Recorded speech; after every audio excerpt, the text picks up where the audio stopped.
सर्वांना माझा नमस्कार. मी आहे पॅरिसची पोरगी स्वप्नाली.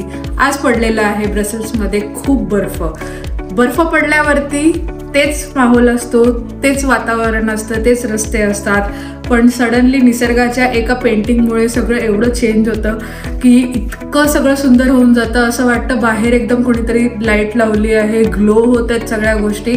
तर मला तुम्हाला खूप दाखवायची इच्छा होते की बाहेर वातावरण कसं आहे. So let's go and we'll watch how the snowfall is.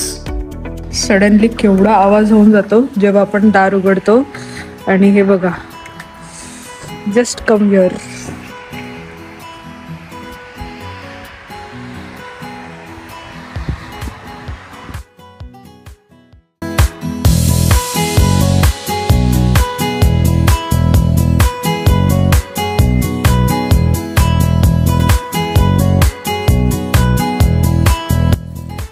And the moment आम्हाला असं जाणवलं की हा स्नोफॉल काही थांबायचा नाही आणि हा छान हेवी स्नोफॉल आहे. आम्ही लगेच खाली उतरलो आणि गेलो एन्जॉय करायला. कारण स्नो हा मुंबईकरांनी बघितलेलाच नसतो.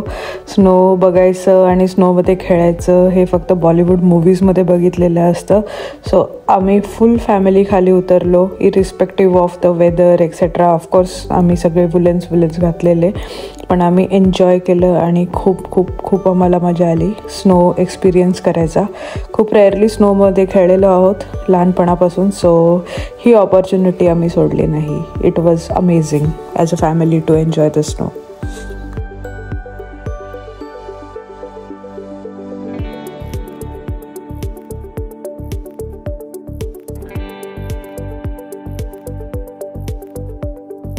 आणि त्यातनं पण अजून एक्साइटमेंट आणि अजून सुंदर दिसेल असं विचार करून आम्ही गेलो आमच्या टेरेसवर पण पसरलेला छान स्नो.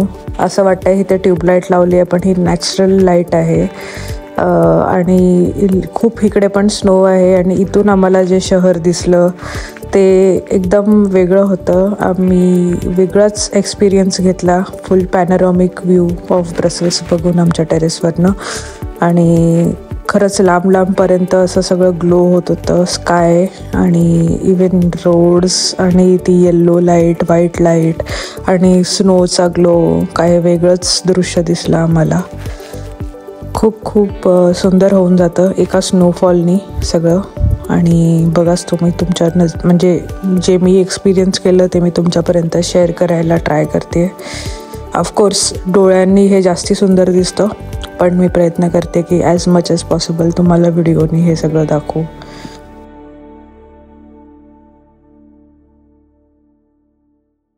आणि एवढ्या थंडगार एन्जॉयमेंट नंतर कॉल्स फॉर गरम स्नॅक्स. तर आम्ही मस्त इन्स्टंट सोपी नूडल्स बनवून खाल्ले, ज्याच्याने आम्हाला खूप कम्फर्टिंग वाटलं. कारण खूप थंडी होती बाहेर आणि जोशमध्ये आम्ही खूप एन्जॉय केलं. पण of course you need to heat your body. आणि हे कोजी पोत पडलेली माणसं, कारण खूप थंडी आहे.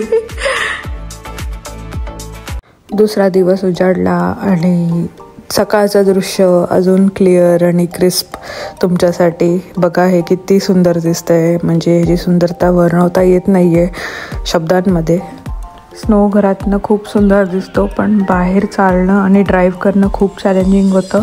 तर जे कोण पण त्या मेल्टिंग स्नोच्या साईडनी चाललेत वॉक करत, प्लीज सांभाळून चाला.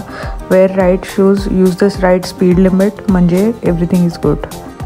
पण खरं सांगू का, हे सगळं स्वप्नासारखंच वाटतं. आपण आपल्याच घराची खिडकी ओपन केली आहे, ओके, आणि हे सगळं स्नोफॉल सडनली आपल्या घरासमोर झालं आहे. It's such a beautiful site. आणि हे रेअर आहे, खूप रेअर आहे. हा व्लॉग खरं तर मी इथेच संपवणार होती, बट झालं असं. मी एका ठिकाणी गेली, ट्रॅव्हल केलं, ते पण थोडेसे व्हिडिओज इथे मी अटॅच केलेत. नंतर मी माझ्या नेक्स्ट व्लॉगमध्ये तुम्हाला सांगेनच की मी कुठे जात होती आणि काय करत होती. आणि सध्या तुम्ही फक्त बघा की जेव्हा स्नोफॉल होतो आणि आपण जेव्हा ट्रॅव्हल करतो तेव्हा किती सुंदर जर्नी होते आणि कसं ते हिरवंगार जंगल असतं ते एकदम असं व्हाईट फॉरेस्टमध्ये होऊन जातं आणि खूप सुंदर वाटतं.